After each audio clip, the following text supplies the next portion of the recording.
Okay sir, అంటే కొంచెం భయపడుతుంది సార్.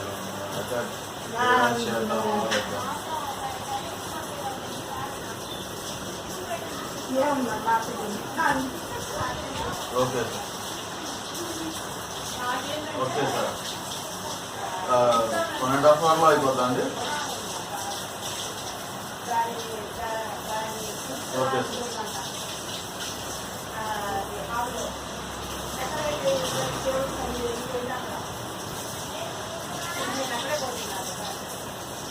అదేనండి,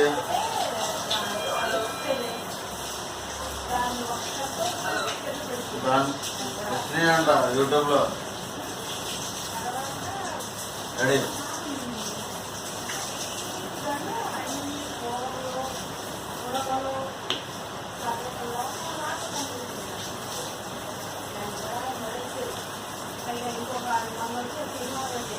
డాడీ ముందు క్లియరెన్స్ చేద్దాం కదా, 12,000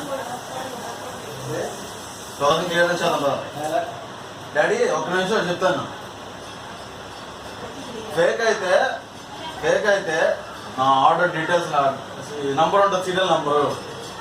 ఆ సీరియల్ నంబర్తో సహా ఎందుకు చెప్తాడు? Point number 1.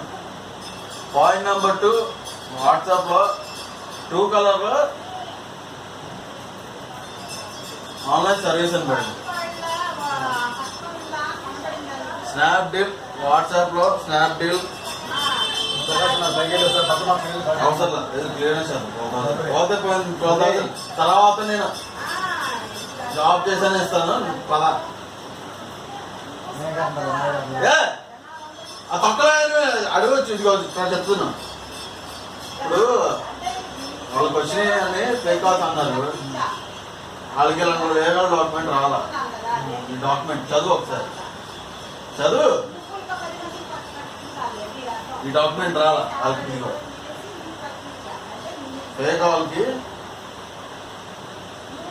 ఫేక్ వాళ్ళకి ఎలా వచ్చిందంటే మెసేజ్ వచ్చింది, ఒకటి మెసేజ్ మనం టైప్ చేసి పంపిస్తాం చూడు.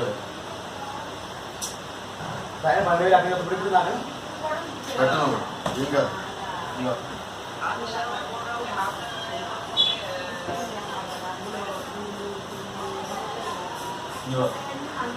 అది వచ్చిందేంటి? ఒకటి మెసేజ్, ఇదిగో ఒకటి మెసేజ్ వచ్చింది. ఇదిగో SMS అది వచ్చింది. నాకు వాట్సాప్ ఉందా అని అడిగాడు ఫోన్ చేసి. ఏమైనా తేడా అయితే వాళ్ళ వాట్సాప్ నంబర్ ఉంది, వాళ్ళ వాట్సాప్ నంబర్ ఉంది. ఈ నంబర్ నేను హామీ ఇస్తున్నానండి అన్నాడు.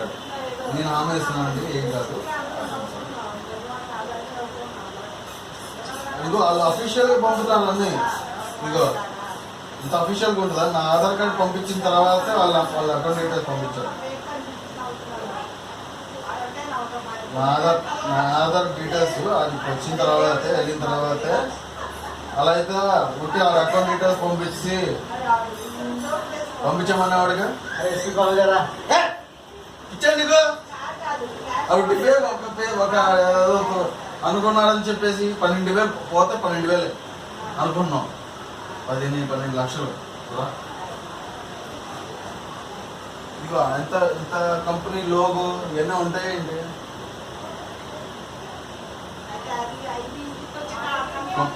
కంపెనీ లోగో ఉంటుంది.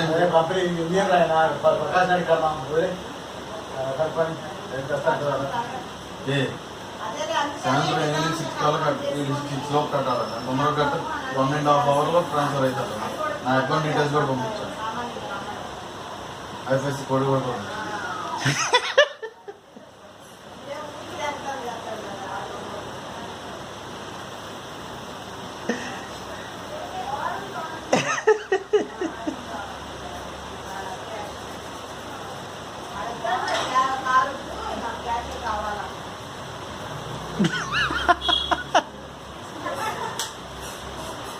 మొత్తం 12,000 జాబ్ చేసి ఒకవేళ కాలేదనుకో తీసుకెళ్ళి ఇదే నెంబర్ పోలీస్ స్టేషన్లో వేస్తారు. 12,000